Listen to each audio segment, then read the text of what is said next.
સુરતમાં 17 વર્ષની પાટીદાર સગીરાનું અપહરણ કરનાર આરોપી આખરે ઝડપાઈ ગયો છે। આ મામલે પરિવાર અને સમાજે સરથાણા પોલીસ મથકને ઘેરાવ કર્યો હતો અને ત્યારબાદ તપાસ ક્રાઇમ બ્રાન્ચને સોંપવામાં આવી હતી।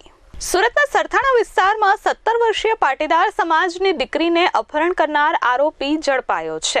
સરથાણા પોલીસે અરવિંદ પંચાસરા નામના 26 વર્ષના યુવકની ધરપકડ કરી છે। 17 વર્ષીય દીકરીને પ્રેમજાળમાં ફસાવી આરોપીએ લગ્નની લાલચ આપી તેની સાથે દુષ્કર્મ આચર્યું હતું। ઘટનાને લઈ પાટીદાર સમાજમાં ભારે આક્રોશ ભભૂકી ઉઠ્યો હતો।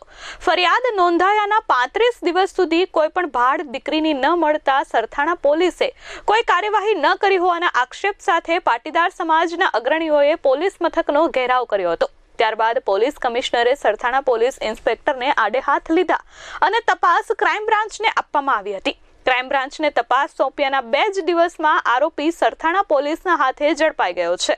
ક્રાઇમ બ્રાન્ચ દ્વારા આરોપીના મૂવમેન્ટ બાબતે સરથાણા પોલીસની ટીમ જે સૌરાષ્ટ્રમાં હતી તેને માહિતી આપવામાં આવી હતી। હાલ પોલીસે આરોપીની ધરપકડ કરી છે।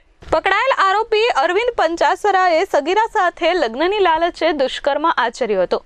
પોલીસ દ્વારા આરોપી પાસેથી બોલેરો પિકઅપ પણ જપ્ત કરવામાં આવી છે। આ ઉપરાંત સગીરાનું અપહરણ કરી આરોપી તેને અમરેલી, ભાવનગર, બોટાદ, રાજકોટ અને પોરબંદરમાં લઈને ફરતો હતો। પોલીસે આ તમામ જગ્યા પર તપાસ કરી માંડવા ગામ ઢસા બોટાદથી આરોપીની ધરપકડ કરી છે અને સગીરાને મુક્ત કરાવી છે।